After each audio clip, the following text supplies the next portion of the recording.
Hello, मेरा नाम हरमनजोत सिंह है और मैं government senior secondary school Laddewali Jalandhar विखे एज अ वोकेशनल ट्रेनर काम कर रहा। ਅੱਜ मैं ਤੁਹਾਨੂੰ ਬਲੌਕ ਡਾਇਗਰਾਮ ਆਫ ਕੰਪਿਊਟਰ ਦੇ ਬਾਰੇ ਇਸ ਵੀਡੀਓ ਦੇ ਵਿੱਚ ਦੱਸਾਂਗਾ। Basically block diagram of computer ਦੇ ਵਿੱਚ ਜਿਹੜੀਆਂ ਕੰਪਿਊਟਰ ਦੇ ਵਿੱਚ ਤਿੰਨ ਯੂਨਿਟ ਹੁੰਦੇ ਨੇ। ਪਹਿਲਾ ਇਨਪੁਟ ਯੂਨਿਟ ਜੋ ਕਿ ਅਸੀਂ ਡਾਟਾ ਦਿੰਦੇ ਹਾਂ ਔਰ ਉਸ ਨੂੰ CPU ਸੈਂਟਰਲ ਪ੍ਰੋਸੈਸਿੰਗ ਯੂਨਿਟ ਜੋ ਉਸ ਨੂੰ ਪ੍ਰੋਸੈਸ ਕਰਦਾ ਆ, ਔਰ ਆਊਟਪੁੱਟ ਯੂਨਿਟ ਜਿਸ ਦੇ ਥਰੂ ਸਾਨੂੰ ਆਊਟਪੁੱਟ ਜੋ ਕਿ ਰਿਜ਼ਲਟ ਮਿਲਦੇ ਨੇ। ਇਸ ਵੀਡੀਓ ਦੇ ਵਿੱਚ ਮੈਂ ਇਕੱਲੇ ਯੂਨਿਟ ਨੂੰ ਚੰਗੀ ਤਰ੍ਹਾਂ ਐਕਸਪਲੇਨ ਕਰਾਂਗਾ। ਸਭ ਤੋਂ ਪਹਿਲਾਂ ਆ ਜਾਂਦਾ ਹੈ ਜੀ ਇਨਪੁੱਟ ਯੂਨਿਟ। ਇਨਪੁੱਟ ਯੂਨਿਟ ਦੇ ਵਿੱਚ ਯੂਜ਼ਰ ਜੋ ਵੀ ਇਨਪੁੱਟ ਜਿਹੜੀ ਆ ਉਹ ਦਿੰਦਾ ਆ, ਕੰਪਿਊਟਰ ਉਸ ਨੂੰ ਡਾਟਾ ਔਰ ਇੰਸਟਰਕਸ਼ਨ ਦੇ ਰੂਪ ਦੇ ਵਿੱਚ ਉਸ ਨੂੰ ਰਿਸੀਵ ਕਰਦਾ ਹੈ। ਕਈ ਡਿਵਾਈਸਿਸ ਨੇ ਜਿਵੇਂ ਕੀਬੋਰਡ ਹੋ ਗਿਆ, ਮਾਊਸ, ਜੋਇਸਟਿਕ, ਸਕੈਨਰ, ਇਹ ਸਾਰੇ ਸਾਡੀਆਂ ਇਨਪੁੱਟ ਡਿਵਾਈਸਿਸ ਨੇ।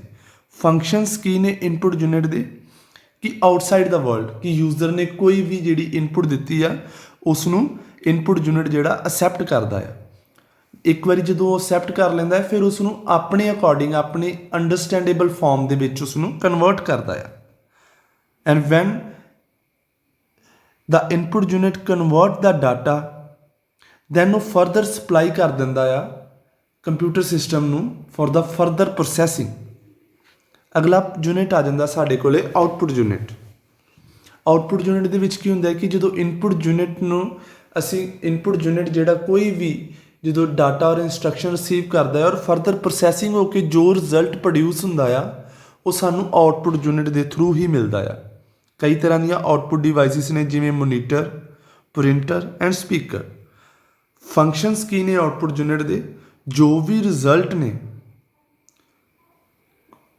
ਰਿਜ਼ਲਟ ਜਿਹੜੇ ਸਾਨੂੰ ਮਿਲਨੇ ਨੇ ਉਹ ਸਾਨੂੰ ਆਊਟਪੁੱਟ ਯੂਨਿਟ ਦੇ ਥਰੂ ਮਿਲਦੇ ਨੇ, ਔਰ ਜਦੋਂ ਵੀ ਉਹ ਰਿਜ਼ਲਟ ਪ੍ਰੋਡਿਊਸ ਹੁੰਦੇ ਨੇ ਉਹ ਇੱਕ ਕੋਡਡ ਫਾਰਮ ਦੇ ਵਿੱਚ ਹੁੰਦੇ ਨੇ, ਔਰ ਯੂਜ਼ਰ ਜਿਹੜਾ ਆ ਉਸ ਨੂੰ ਚੰਗੀ ਤਰ੍ਹਾਂ ਪੜ੍ਹ ਸਕੇ, ਉਸ ਨੂੰ ਸਮਝ ਸਕੇ, ਔਰ ਜਿਹੜਾ ਆਊਟਪੁੱਟ ਯੂਨਿਟ ਆ ਉਹ ਉਸ ਨੂੰ ਯੂਜ਼ਰ ਦੀ ਸਮਝ ਦੇ ਅਕੋਰਡਿੰਗ ਉਸ ਨੂੰ ਕਨਵਰਟ ਕਰਦਾ ਹੈ।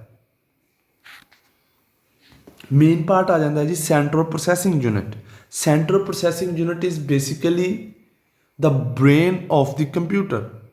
ALU ਅਰਥਮੈਟੀਕਲ ਲੌਜੀਕਲ ਯੂਨਿਟ ਤੇ ਕੰਟਰੋਲ ਯੂਨਿਟ ਜਦੋਂ ਜੁਆਇੰਟਲੀ ਆਪਾਂ ਇਹਨੂੰ ਜਿਹੜਾ ਆ ਉਹ CPU ਕਹਿੰਦੇ ਆ। CPU ਦੇ ਕੰਮ ਕੀ ਆ? ਐਕਚੁਅਲੀ ਉਹਨੇ ਜੋ ਵੀ ਇੰਸਟਰਕਸ਼ਨਸ ਮਿਲਦੀਆਂ ਨੇ ਪ੍ਰੋਗਰਾਮ ਤੋਂ ਉਹ ਸਾਰੇ ਨੂੰ ਜਿਹੜਾ ਡਾਟਾ ਆ ਉਸ ਨੂੰ ਉਹਨੇ ਪ੍ਰੋਸੈਸ ਕਰਨਾ ਹੁੰਦਾ ਆ। ਠੀਕ ਹੈ, ਸਾਰੀਆਂ ਜਿਹੜੀਆਂ ਕੈਲਕੂਲੇਸ਼ਨਸ ਨੇ ਉਹਨੇ CPU ਨੇ ਪਰਫਾਰਮਸ ਕਰਦੀਆਂ। ਜਿੰਨੇ ਵੀ ਡਿਸੀਜ਼ਨਸ ਨੇ ਬੇਸਿਕਲੀ ਡਿਸੀਜ਼ਨ ਮੇਕਿੰਗ ਜਿਹੜੀ ਆ ਉਹ CPU ਥਰੂ ਹੀ ਹੁੰਦੀ ਹੈ, ਔਰ ਜਿੰਨੇ ਵੀ ਯੂਨਿਟਸ ਨੇ ਉਹ ਸਾਰੇ ਕੀ ਆ CPU ਹੀ ਕੰਟਰੋਲ ਕਰਦਾ ਆ। ਅੱਗੇ ਸਾਡੇ ਕੋਲੇ ਆ ਗਿਆ ਕੰਟਰੋਲ ਯੂਨਿਟ। ਜਿੱਦਾਂ ਕਿ ਮੈਂ ਪਹਿਲਾਂ ਦੱਸਿਆ ਸੀ ਕਿ CPU ਜਿਹੜਾ ਆ ਉਹ ALU ਔਰ ਕੰਟਰੋਲ ਯੂਨਿਟ ਦੇ ਜੁਆਇੰਟਲੀ ਮਿਲ ਦੇ ਨਾਲ ਸਾਡਾ ਜਿਹੜਾ ਸੈਂਟਰਲ ਪ੍ਰੋਸੈਸਿੰਗ ਯੂਨਿਟ ਬਣਦਾ ਆ।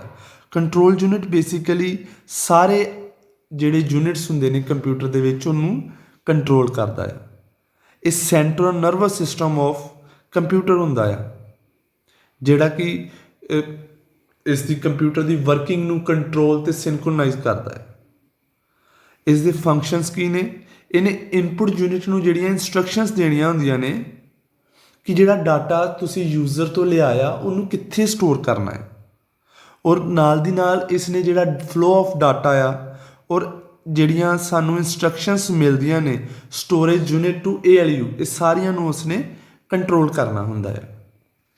ਅਰਥਮੈਟੀਕਲ ਲੌਜੀਕਲ ਯੂਨਿਟ ਜਿੰਨੀਆਂ ਵੀ ਕੈਲਕੂਲੇਸ਼ਨਸ ਪਰਫਾਰਮ ਹੁੰਦੀਆਂ ਨੇ, ਜੋ ਵੀ ਕੈਲਕੂਲੇਸ਼ਨਸ ਕੰਪਿਊਟਰ ਸਿਸਟਮ ਦੇ ਵਿੱਚ ਹੋਣਗੀਆਂ ਉਹ ਸਾਰੀਆਂ ALU ਹੀ ਕਰੇਗਾ। ਇਸ ਦੇ ਬੇਸਿਕਲੀ ਫੰਕਸ਼ਨਸ ਕੀ ਹੁੰਦੇ ਨੇ ਕਿ ਜਿੰਨੇ ਵੀ ਅਰਥਮੈਟੀਕਲ ਆਪਰੇਸ਼ਨਸ ਹੋ ਗਏ ਲਾਈਕ ਜਮਾ, ਘਟਾਓ, ਮਲਟੀਪਲੀਕੇਸ਼ਨ, ਡਿਵੀਜ਼ਨ, ਇਹ ਸਾਰਾ ਜਿਹੜਾ ਆ ALU ਨੇ ਹੀ ਕਰਨਾ ਹੁੰਦਾ ਆ, ਔਰ ਜਿੰਨੇ ਵੀ ਲੌਜਿਕ ਆਪਰੇਸ਼ਨਸ ਨੇ ਸਾਰੇ ਜਿਹੜੇ ਆ ਉਹ ALU ਹੀ ਕਰਦਾ ਆ। ਔਰ ਮੇਨ ਕੰਮ ਕੀ ਕਰਦਾ ਆ ਨਾਲ ਦੀ ਨਾਲ ਕਿ ਕੰਪੈਰੀਜ਼ਨ ਕਰਦਾ ਆ, ਔਰ ਜਿਹੜੇ ਡਿਸੀਜ਼ਨ ਮੇਕਿੰਗ ਆ ਉਹ ਇਹ ਕਰਦਾ ਆ। ਸਟੋਰੇਜ ਯੂਨਿਟ ਦੇ ਵਿੱਚ ਕੀ ਹੁੰਦਾ ਹੈ ਕਿ ਸਟੋਰੇਜ ਯੂਨਿਟ ਦੇ ਵਿੱਚ ਜਦੋਂ ਵੀ ਕੋਈ ਡਾਟਾ ਯੂਜ਼ਰ ਦੁਆਰਾ ਐਂਟਰ ਕੀਤਾ ਜਾਂਦਾ ਆ ਉਸ ਡਾਟਾ ਔਰ ਇੰਸਟਰਕਸ਼ਨਸ ਨੂੰ ਇਹ ਸਟੋਰੇਜ ਯੂਨਿਟ ਹੋਲਡ ਕਰਕੇ ਰੱਖਦਾ ਹੈ। ਪ੍ਰੋਸੈਸਿੰਗ ਤੋਂ ਪਹਿਲਾਂ ਜਿਹੜਾ ਡਾਟਾ ਔਰ ਇੰਸਟਰਕਸ਼ਨਸ ਜਿਹੜੀਆਂ ਨੇ ਉਹ ਸਟੋਰੇਜ ਯੂਨਿਟ ਜਿਹੜਾ ਆ ਹੋਲਡ ਕਰਕੇ ਰੱਖਦਾ ਆ। ਬੇਸਿਕਲੀ ਜਿਹੜੀ ਸਟੋਰੇਜ ਡਿਵਾਈਸਿਸ ਨੇ ਇਹ ਦੋ ਕੈਟਾਗਰੀ ਦੇ ਵਿੱਚ ਹੁੰਦੀਆਂ ਨੇ, ਪ੍ਰਾਇਮਰੀ ਔਰ ਮੇਨ ਮੈਮਰੀ ਜਾਂ ਸੈਕੰਡਰੀ ਮੈਮਰੀ। ਪ੍ਰਾਇਮਰੀ ਮੈਮਰੀ ਨੂੰ ਅਸੀਂ ਮੇਨ ਮੈਮਰੀ ਕਹਿ ਦਿੰਦੇ ਹਾਂ, ਸੈਕੰਡਰੀ ਮੈਮਰੀ ਜਿਹੜੀ ਸਾਡੀ ਸੈਕੰਡਰੀ ਸਟੋਰੇਜ ਦੇ ਆਪਾਂ ਨਾਮ ਨਾਲ ਇਹਨੂੰ ਜਾਣਦੇ ਹਾਂ। ਪ੍ਰਾਇਮਰੀ ਮੈਮਰੀ ਕੀ ਹੁੰਦੀ, ਜਿਵੇਂ ਰੈਮ, ਕੋਈ ਵੀ ਜਿਹੜਾ ਕੰਮ ਚੱਲ ਰਿਹਾ ਹੁੰਦਾ ਆ ਉਹ ਸਾਡਾ ਪ੍ਰਾਇਮਰੀ ਮੈਮਰੀ ਦੇ ਵਿੱਚ ਹੋ ਰਿਹਾ ਹੁੰਦਾ। ਮੰਨ ਲਓ ਕਿ ਜਿਵੇਂ ਅਸੀਂ ਵਰਡ ਪੈਡ 'ਚ ਲਿਖ ਰਹੇ ਹਾਂ, ਉਹ ਸਾਡਾ ਕੀ ਹੈ, ਪ੍ਰਾਇਮਰੀ ਮੈਮਰੀ ਦੇ ਵਿੱਚ ਹੋ ਰਿਹਾ।